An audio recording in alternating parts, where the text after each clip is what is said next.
Ya, baik. Bismillahirrahmanirrahim. Assalamualaikum warahmatullahi wabarakatuh. Selamat siang kawan-kawan Multatulian. Selamat berakhir pekan juga untuk teman-teman yang berada di luar sana. Ya, sedikit informasi bahwa Museum Multatuli tetap buka dari hari Selasa hingga hari Minggu. Nah, jadi teman-teman bagi yang ingin berkunjung ke Museum Multatuli hari ini di akhir pekan, di hari Minggu ini, kami Museum Multatuli masih akan tetap buka dari pukul 9 sampai pukul 15 waktu Indonesia bagian barat, ya.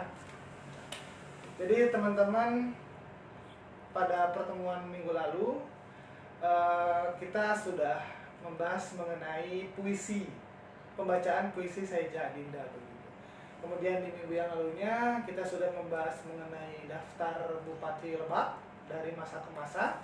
Jadi ada beberapa bupati-bupati Lebak dari Pangeran Senajaya hingga saat ini, yakni Ibu Hajah Iti Oktavia Jayabaya. Kita sudah bahas semua itu. Nah, saat ini adalah dalam live Instagram kali ini saya mencoba akan membahas mengenai toponimi Rangkas Bitung. Nah, jadi bagi teman-teman yang berdomisili di Rangkas Bitung dan juga teman-teman yang penasaran akan apa sih sebenarnya kata dari Rangkas Bitung ini begitu, dan mengapa Rangkas Bitung ini bisa menjadi terkenal dulu begitu kan. Di dalam buku Maksavelar dituliskan bahwasannya nama Rangkas Bitung ini sudah ada pada masa penjajahan Belanda begitu ya. Nah, jadi teman-teman, kali ini tema atau judul yang akan dibahas adalah toponimi Rangkas Bitung. Jadi bagi yang belum mengetahui apa itu toponimi, sebenarnya singkatnya, sederhananya adalah bahwa toponimi ini adalah ilmu yang membahas mengenai latar belakang penamaan sebuah tempat begitu. Jadi di Wikipedia dituliskan bahwasannya toponimi adalah bahasa ilmiah tentang nama tempat, asal-usul, arti, penggunaan, dan tipologinya begitu. Bagian pertama kata tersebut berasal dari bahasa Yunani, yaitu typos, yang berarti tempat, dan diikuti oleh nama yang berarti nama begitu ya. Nah, toponimi merupakan bagian dari onomastika atau pembahasan tentang berbagai nama. Jadi disebutnya adalah toponimi. Di seluruh dunia, mungkin seluruh dunia ini, setiap orang-orang menamakan sebuah tempat pasti ada latar belakangnya, pasti ada alasannya kenapa tempat tersebut diberikan nama itu. Contohnya misalkan seperti Lebak. Mengapa daerah ini disebut dengan nama Lebak? Nah, ternyata toponiminya adalah Lebak ini merupakan dataran yang paling rendah. Ya, dilihat dari berbagai sudut pandang di daerah sebelahnya. Contohnya di Pandeglang, Lebak ini terlihat lebih bawah. Kemudian di daerah Bogor ya, Jawa Barat, Lebak ini terlihat lebih bawah, maka disebutnya Lebak begitu. Dan juga toponimi ini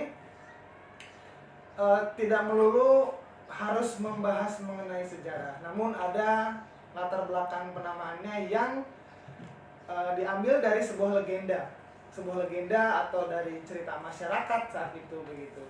Jadi banyak sekali toponimi ini. Nah, kemudian di dalam toponimi Rangkas Bitung ini saya akan membahas dua sudut pandang. Yang pertama adalah berdasarkan sejarahnya, dan yang kedua berdasarkan legendanya begitu ya. Kenapa sih kok disebut Rangkas Bitung begitu?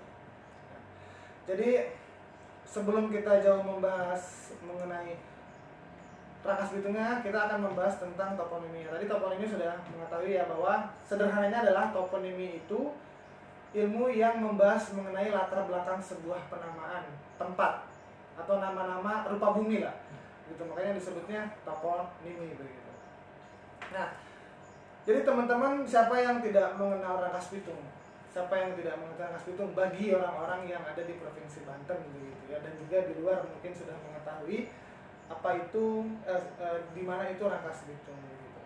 Nah, Rangkas Bitung adalah salah satu kecamatan sekaligus menjadi ibu kota Kabupaten Lebak, Provinsi Banten begitu. Nah, dengan memiliki desa 11 juga 5 kelurahan. Jadi Rangkas Bitung ini adalah sebuah ibu kota kabupaten. Ya, Rangkas Bitung ini sebuah ibu kota kabupaten yang memiliki 11 desa dan juga 5 kelurahan. Di antaranya, yang pertama ada Desa Cimangenteng, ada Desa Citeras. Nah, bagi kawan-kawan yang masih keliru, Citeras itu kecamatan atau apa ya? Ternyata Citeras itu adalah desa, begitu. Karena yang pertama Desa Cimangenteng, Desa Citeras, Desa Mekarsari, Desa Koleretan, Desa Nameng, Desa Pabuaran, Desa Pasir Tanjung, Desa Sukamanah, Desa Jatimulya, Desa Cijoro Pasir, Desa Cijoro Lebak, begitu. 11 desa di Rangkas Bitung itu kan.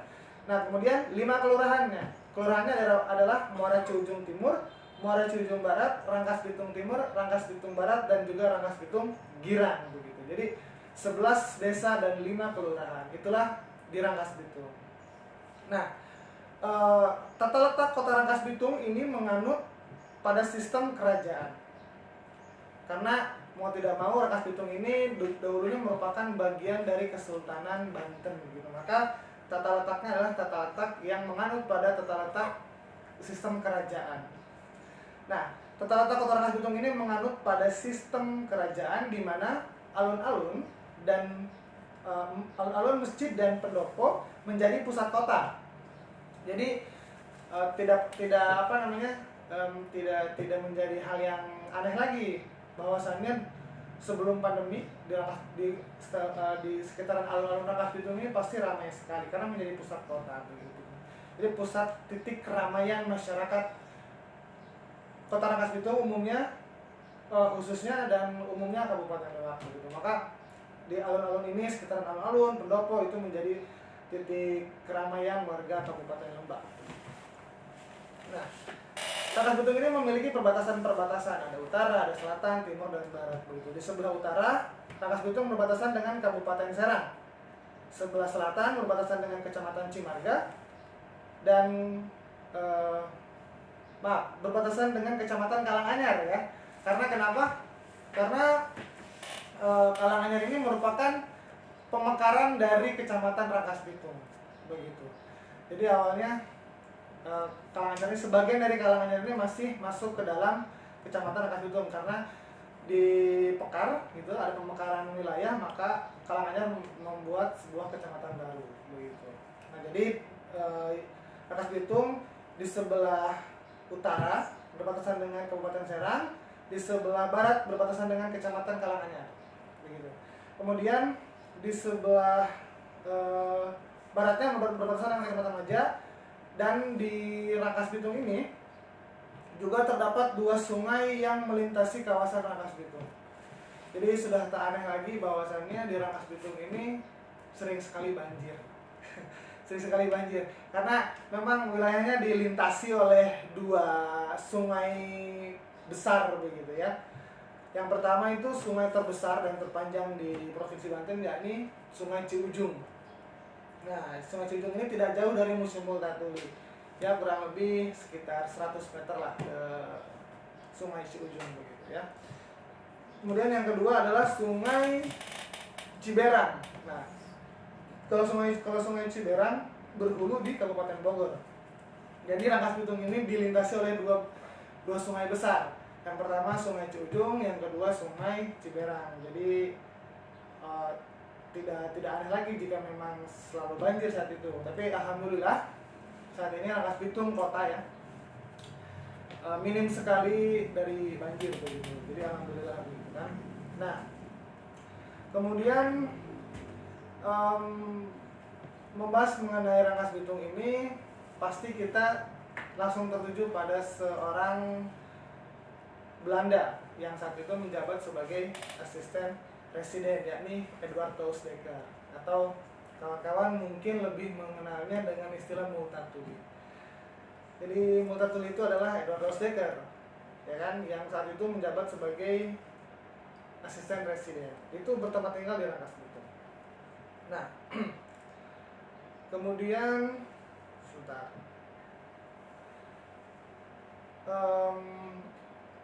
Berbicara mengenai toponim Rangkas Bitung, jadi Rangkas dan Bitung Kenapa disebut Rangkas Bitung? Karena Rangkas Bitung memiliki beberapa versi. Pertama, ya, berdasarkan etimologi, nama Rangkas Bitung merupakan kata majemuk yang berasal dari dua kata, yakni rangkas dan bitung. Nah, secara etnolinguistik, kata rangkas identik dengan kata pasiksak, pasiksak gitu, pajejet atau rangsak gas gitu. Jadi lebih tradisional bahasanya. Jadi rangkas itu identik dengan istilah pasiksak gitu ya. Istilah pasiksak dalam bahasa Indonesia bermakna hancur ataupun berantakan, rangkas gitu. Tapi penutur dari kata rangkas ini tidak mudah sekali ditemukan. Jadi hanya ada beberapa penutur yang bisa ditemukan yang menggunakan kata rangkas ini dalam mendeskripsikan bahwasannya benda itu hancur dan berantakan. Jadi rangkas itu adalah tadi hancur, patahan, berantakan, berserakan gitu. Makanya disebutnya rangkas gitu ya. Nah, bitung ini adalah salah satu jenis bambu. Salah satu jenis bambu yang tumbuh subur di sekitaran Rangkas Bitung gitu. Maka nama Rangkas dan Bitung adalah dua suku kata, Rangkas spasi Bitung. Jadi jika disatukan, yaitu Rangkas Bitung itu artinya adalah bambu yang berserakan, bambu jenis bitung yang berserakan, atau bambu jenis bitung yang patahan bambu jenis bitung gitu. Makanya disebutnya Rangkas Bitung begitu. Nah, itulah sedikit mengenai sejarah penamaan dari Rangkas Bitung. Kenapa disebut Rangkas Bitung? Ternyata kita sudah tahu ya, bahwasanya rangkas itu artinya adalah pasiksak atau berantakan atau patahan atau rusak lah. Dan bitung ini adalah salah satu jenis bambu yang tumbuh subur di sekitaran Rangkas Bitung. Bisa dibuktikan bahwasannya di sekitaran bantaran Sungai Cujung, bantaran Sungai Ciberang banyak sekali pohon bambu. Ya, pohon bambu. Jadi awi kalau di dalam bahasa Sunda disebutnya awi. Cuma di sini banyak sekali pohon bambu. Dan juga menurut penuturan dari warga sekitar di sekitaran Lebak Picung ya, dahulu di situ di Sungai Cujung pernah menjadi transaksi jual beli bambu, disebutnya pasar awi. Nah, jadi rangkas bambu itu dari mana-mana datang pakai rakit ya. Jadi jual bambu itu di sungai, makanya disebutnya pasar awi. Itu di sekitaran Lebak Picung. Nah, disebutnya adalah Rangkas dan Bitung. Nah, itu yang disebut dengan kenapa secara toponim ya, kenapa disebut Rangkas Bitung. Dan masih bahas lagi, kita akan membahas mengenai Rangkas Bitung berdasarkan legenda. Kalau berbicara legenda maka berbicara cerita rakyat ya. Cerita rakyat dari saya ngambil sumbernya dari salah satu pengguna media sosial ya. Nah, jadi asal usul nama Rangkas Bitung ini bisa dikategorikan yang tadi kan dari sudut pandang kesejarahan, sudut pandang perspektif kesejarahan, dan ini dari sudut pandang dongeng atau cerita rakyat begitu. Jadi begini, Rangkas Bitung itu ya, dalam mitologinya, saat itu pada zaman dahulu di daerah yang kini bernama Rangkas Bitung tumbuh satu rumpun pohon bambu yang amat lebat. Jadi kita bisa bayangkan bahwa di tengah-tengah kota Rangkas Bitung itu dahulunya ada pohon bambu yang rimbun dan juga lebat begitu. Jadi menutupi areal sekitarnya lah gitu kan. Nah, penduduk sekitar menamakan bambu itu adalah Awi Bitung. Nah, keberadaan pohon bambu itu membawa keberuntungan bagi penduduk. Mereka menjadikannya sebagai sumber mata pencaharian, sepertinya aneka anyaman dan peralatan rumah tangga dari bambu yang mereka buat. Contohnya misalkan alat rumah tangga yang terbuat dari bambu itu sebenarnya banyak. Kalau dalam bahasa Sundanya seperti boboko gitu kan, terus niru gitu, terus hihit ya, atau kipas yang terbuat dari anyaman bambu begitu. Nah itu saat itu menjadi apa ya, menjadi mata pencaharian penduduk sekitar. Oleh sebab itu maka bambu itu sangat diagungkan sekali begitu. Nah, namun karena menganggap pohon itu sebagai sumber kehidupan, mereka pun sangat mengeramatkannya. Jadi dikeramatkan, diagungkan begitu. Mereka menyembah pohon itu dan memberinya sesaji, ya. Jadi ini berdasarkan mitologi ya, sekali lagi ini cerita Rangkas Bitung yang berdasarkan mitologi begitu. Orang-orang sekitar di sekitar Rangkas Bitung itu memuja pohon bambu yang besar itu dan selalu memberikan sesaji karena dirasa telah membantu kehidupan masyarakat sekitar begitu. Nah, kemudian datang ulama dan berkata, saudara-saudara, hentikanlah menyembah pohon itu. Yang kalian lakukan itu syirik, hukumnya Allah sangat tidak suka. Ya, pada perbuatan itu berarti kalian telah menduakannya. Hanya Allah lah yang patut kalian sembah. Ia yang menciptakan dunia ini dan seluruh isinya. Kita semua ciptaannya, begitu pula dengan pohon bambu yang kalian sembah itu. Oke? Itu sekelumit perkataan dari ulama itu kepada masyarakat yang sedang menyembah pohon bambu besar yang di tengah kota Rangkas Bitung ini, ya. Nah, kemudian datang angin kencang. Angin kencang menelikung daerah itu, tetapi sang ulama luput dari putaran angin itu. Diperhatikannya angin yang semakin lama semakin berputar keras dan penduduk pun sangat ketakutan. Akhirnya bambu itu patah, rubuh, ya. Dan akhirnya angin pun kemudian berhenti memporak-porandakan pemukiman di sekitaran bambu besar itu. Nah, dan itulah pada akhirnya bambu itu berserakan di mana-mana karena diterpa angin besar, angin kencang, diterpa angin kencang dan dijadikanlah nama kota tersebut yaitu Rangkas Bitung. Itu berdasarkan perspektif mitologi yang kedua. Dan ini ada lagi perspektif mitologi lagi dari asal-usul nama Rangkas Bitung, ya. Jadi Alkisah, dahulu kala hiduplah kerajaan yang memiliki seorang putri. Nah, hiduplah kerajaan yang memiliki seorang putri yang cantik jelita. Kecantikannya tersiar hingga ke seluruh negeri, hingga terdengar oleh raja bangsa Jin yang bernama Pakujung. Ingat ya, Pakujung. Nah, akhirnya Pakujung kalah oleh si Berang. Namun Pakujung tidak menerima kekalahannya. Kemudian Pakujung mengadakan pertandingan kembali dengan si Berang, yaitu dengan perlombaan adu kecepatan sampai dengan tempat yang ditentukan oleh Pakujung. Jadi antara si Berang dan Pakujung ini, dia ingin memperebutkan satu wanita cantik, ya, satu wanita cantik jelita, anak raja, ya. Jadi Pakujung ini yang dari bangsa Jin dan si Berang ini yang dari pangeran, beradu kekuatan. Kalau dalam bahasa Sunda itu adu jajaten. Nah, beradu kekuatan. Nah, setelah itu karena daerah tersebut adalah daerah bambu yang berimbun, maka Pakujung dan si Berang membabat habis hutan bambu itu agar mudah untuk dilewati. Nah, inilah keterkaitan antara kenapa disebut Rangkas Bitung, ya.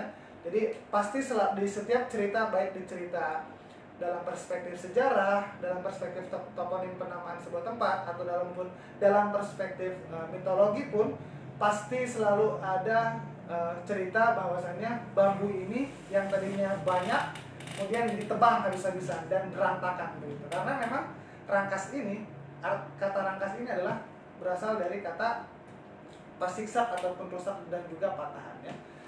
Nah, ketika Pakujung dan si Berang akan bertempur begitu, karena arealnya ini ditumbuhi bambu yang lebat, akhirnya mereka membabat habis bambu tersebut, dan perlombaan tersebut dimenangkan oleh si Berang. Nah, Pangeran si Berang. Perlombaan yang menghabiskan waktu berhari-hari, hutan bambu pun berubah menjadi dataran bambu yang berantakan. Nah, lalu kabar pertarungan antara si Berang dan Raja Jin yaitu Pakujung pun terdengar oleh dewa. Wah, ini sudah ada dewa, ya. Jadi dewa pun melihat bahwasannya bangsa Jin, Pakujung ini dan juga si Berang ini bertengkar dan bertarung, ya kan, sampai memporak-porandakan wilayah sekitar. Nah, terkenal dewa. Dewa pun mendatangi Pakujung dan Siberang untuk mendamaikan mereka. Ya, jadi dewa datang dari Kahyangan, mendatangi kedua orang tersebut, Pakujung dan juga Siberang. Wahai Pakujung, wahai Siberang, berdamailah kalian.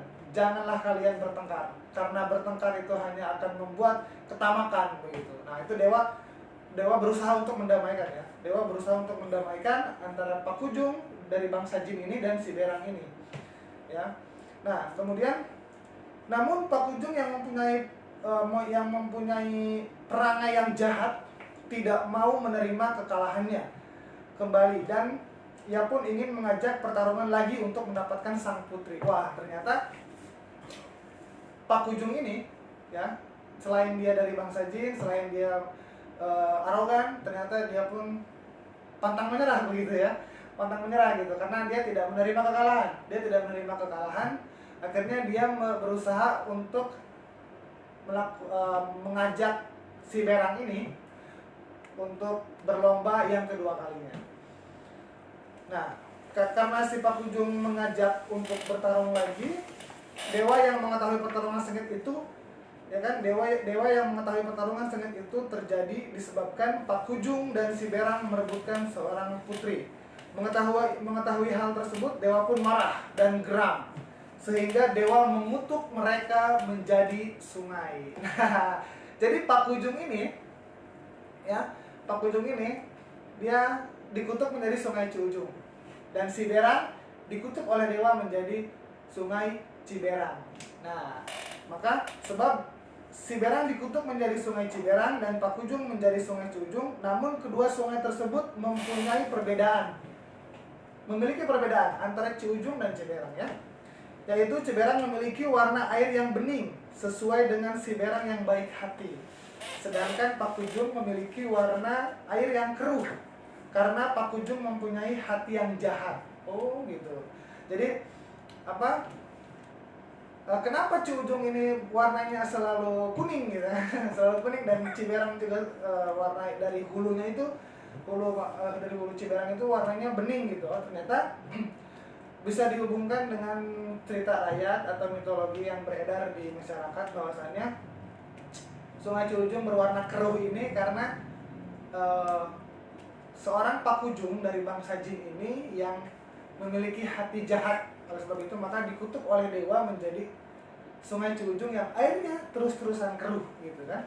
Dan kemudian Siberang yang baik hati dikutuk oleh dewa menjadi Sungai Ciberang yang airnya selalu bening begitu. Jadi kurang lebih seperti itu. Maka daerah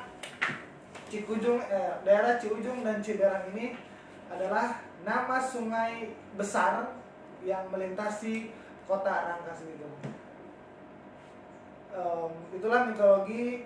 Itulah sedikit mitologi yang dari siapa ya? Dari pengguna media sosial ya. Tulisannya yang pertama tadi perspektif nama Rangkasbitung ya, berdasarkan toponim atau latar belakang penamaan sebuah tempat begitu. Dari sejarahnya ya, bahwa Rangkasbitung ini jika diambil dari nama Rangkasnya ini bisa masuk kategori rangsak atau pasiksap atau patahan atau berserakan ya. Dan bitung ini adalah salah satu jenis bambu yang tumbuh subur di Rangkasbitung, di sekitaran daerah sini. Makanya disebutnya Rangkas dan Bitung ya. Nah, itulah sejarah nama Rangkasbitung. Dan ternyata nama Rangkasbitung ini sudah ada sekitar tahun 1849. Karena tahun 1851 pemerintah Belanda itu memindahkan ibu kota Kabupaten Lebak yang tadinya dari Warunggunung ke Rangkasbitung. Oleh sebab itu maka jauh sebelum tahun 1851 Rangkasbitung sudah ada. Nama Rangkasbitung sudah ada. Dan menurut penuturan dari salah seorang keturunan Bupati kedua Raden Tumenggung Adipati Kartanegara, beliau menceritakan bahwa yang membuka lahan Rangkasbitung ini adalah Bupati kedua yaitu Raden Temenggung Adipati Kartanagara ya, atau bupati yang berselisih paham dengan Multatuli gitu. Nah, itulah sedikit cerita mengenai sejarah penamaan Rangkas Bitung atau toponim Rangkas Bitung. Toponimi Rangkas Bitung berdasarkan cerita rakyat, sejarah dan cerita rakyat ya. Berdasarkan sejarah dan cerita rakyat. Oke.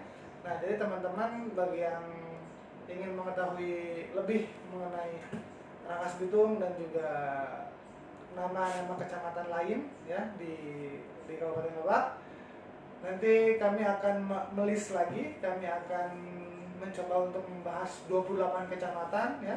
Ini yang pertama Kecamatan Rangkas Bitung terlebih dahulu, latar belakang dari Kecamatan Rangkas Bitung. Jadi teman-teman tidak penasaran lagi, oh ternyata Rangkas Bitung ini dulunya adalah sebuah hutan belantara bambu, ya. Untuk hutan belantara yang ditumbuhi bambu-bambu liar begitu, berjenis bitung gitu.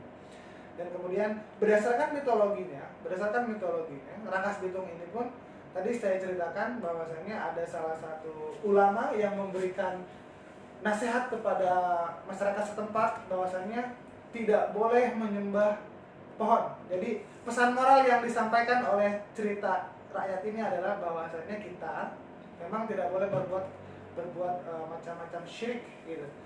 Nah, itu pesan moralnya gitu ya, pesan moralnya.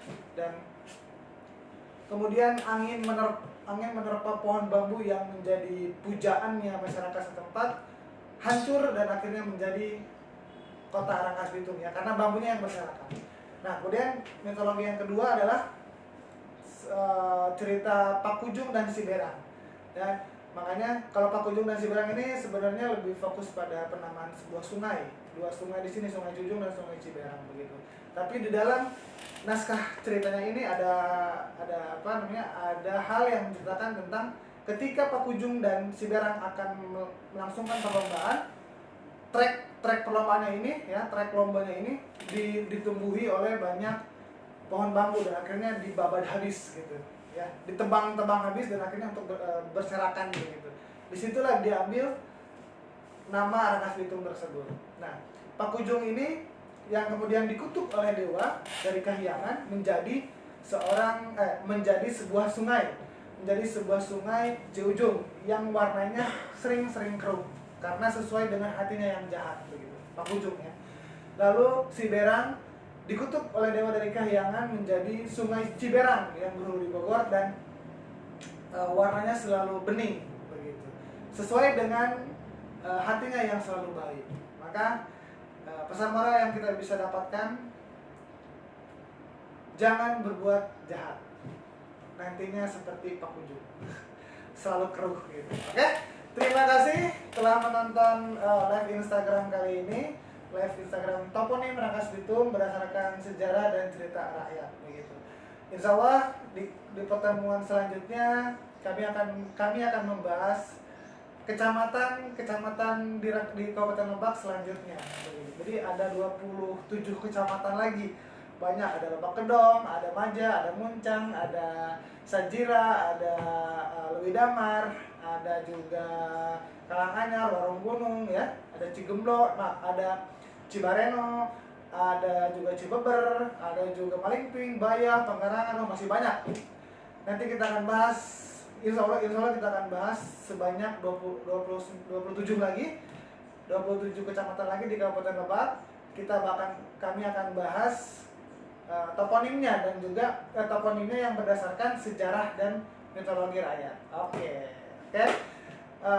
Saya ucapkan terima kasih kepada teman-teman yang telah menonton live Instagram ini, dan juga mohon maaf jika ada perkataan-perkataan yang salah begitu. Jika ada yang salah tolong dikoreksi ya. Saya Ginandar dari Museum Multatuli undur pamit. Bila taufiq wal hidayah. Wassalamualaikum warahmatullahi wabarakatuh.